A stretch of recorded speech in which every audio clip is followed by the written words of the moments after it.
का हमारा टॉपिक है लाभ हानि नियोजन खाता, profit and loss appropriation account. तो जैसा आप जानते हैं कि पार्टनरशिप फर्म का प्रॉफिट भी वैसे ही निकाला जाएगा, बिल्कुल जैसे सोल ट्रेडर का प्रॉफिट निकाला जाता है profit and loss appropriation account बना करके। लेकिन क्योंकि पार्टनरशिप फर्म में पार्टनर्स होते हैं, एक से ज्यादा लोग होते हैं, तो पार्टनरशिप फर्म का प्रॉफिट सभी पार्टनर्स में डिवाइड किया जाएगा।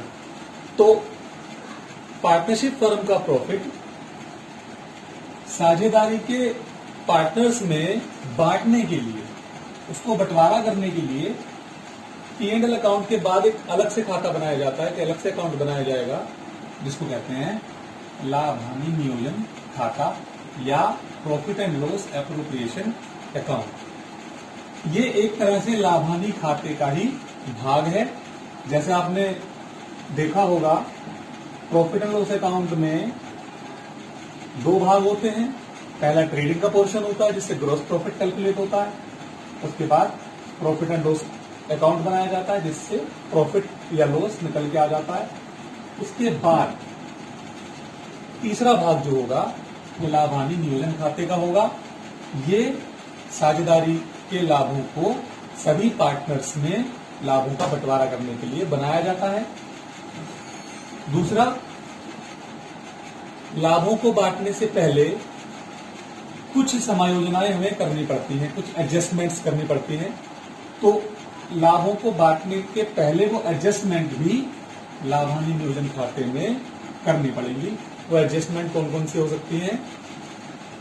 पूंजी व आहरण पर ब्याज, interest on capital, on partners capital और इंटरेस्ट ऑन ड्रॉइंग्स।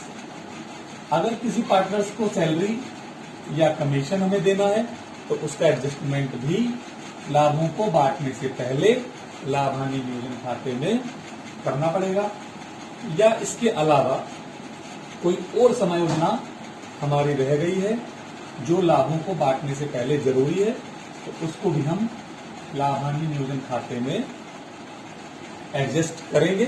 उसके बाद जो प्रॉफिट आएगा वो प्रॉफिट सभी साझेदारों में उनके जो भी प्रॉफिट एंड लॉस का बांटने का रेशो हुआ है तय, उस रेशो में बांट देंगे। तो इन सब एडजस्टमेंट्स को करने के लिए, साझेदारी के लाभों को बांटने के लिए बनाया जाता है लाभ हानि नियोजन खाता। अब लाभ हानि नियोजन खाता कैसे बनाया जाएगा उसका एक प्रारूप मैं आपको बना करके दिखा देता हूँ, format. Profit and loss appropriation किस तरह से बनाया जाएगा वो यहाँ देख लीजिए। क्या डेबिट में आएगा, क्या क्रेडिट में आएगा। सबसे पहले लिखेंगे profit and loss appropriation account for year ending. जैसे P&L अकाउंट का ही भाग है वैसा ही लिखना पड़ेगा, फॉर ईयर एंडिंग, जो भी आपका ईयर एंड है। Particular amount debit, particular amount credit. सबसे पहले जो भी इन्होंने प्रॉफिट दिया है P&L अकाउंट से निकाल करके वो क्रेडिट में आ जाएगा। By P&L account profit before adjustments. जो भी एडजस्टमेंट हमें करनी है उससे पहले का प्रॉफिट हमें क्रेडिट में लिख देना है। उसके बाद एडजस्टमेंट करेंगे। डेबिट में आएगा to interest on capital. Suppose करो दो पार्टनर्स हैं ए और बी, तो दोनों की पूंजी पर जो ब्याज हमें देना है, पार्टनर्स देंगे, फर्म देंगे पार्टनर्स को, तो वो पूंजी पर ब्याज फर्म का खर्चा हुआ, इसलिए डेबिट में आ जाएगा टू इंटरेस्ट ऑन कैपिटल के नाम से, 2A/B। अगर साझेदारी समझौते के अनुसार हमें किसी साझेदार को सैलरी देनी है, सपोज करो ए को सैलरी देनी है, तो वो एडजस्टमेंट भी डेबिट में आ जाएगी क्योंकि वो भी हमारा खर्चा है, टू सैलरी टू ए। मान लीजिए कि बी को हमें कमीशन देना है, तो कमीशन टू बी। कभी कभी प्रश्न में दिया होता है क्वेश्चन में कि हमें प्रॉफिट का कुछ परसेंटेज रिजर्व में रखना होता है, तो वो टू रिजर्व में चला जाएगा। तो ये सारे के सारे हमारे एक्सपेंसेस हैं जो डेबिट में आ जाएंगे। अगर साझेदारों के आहरण पर ब्याज फर्म को मिलता है तो फर्म का प्रॉफिट हो गया, तो क्रेडिट में आ जाएगा। बाय इंटरेस्ट ऑन ड्रॉइंग्स, ए और बी के ड्रॉइंग पे जो भी इंटरेस्ट निकल के आएगा वो इंटरेस्ट हमारा क्रेडिट में आ जाएगा। अब इसके बाद डिफरेंस क्रेडिट के टोटल में से डेबिट का टोटल माइनस कर देंगे तो हमारा प्रॉफिट आ जाएगा। वो प्रॉफिट इन दोनों पार्टनर्स के रेशियो में डिवाइड होकर के इनकी कैपिटल या करंट अकाउंट में चला जाएगा।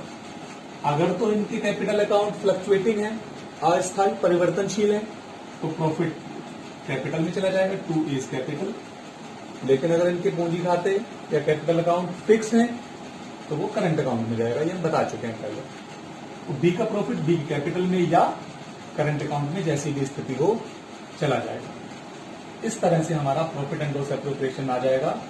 ये प्रॉफिट सारे एडजस्टमेंट करने के बाद साझेदारों में उनके निश्चित अनुपात में बढ़ जाएगा। तो प्रॉफिट एंड लॉस एप्रोप्रिएशन इस प्रकार से बनेगा।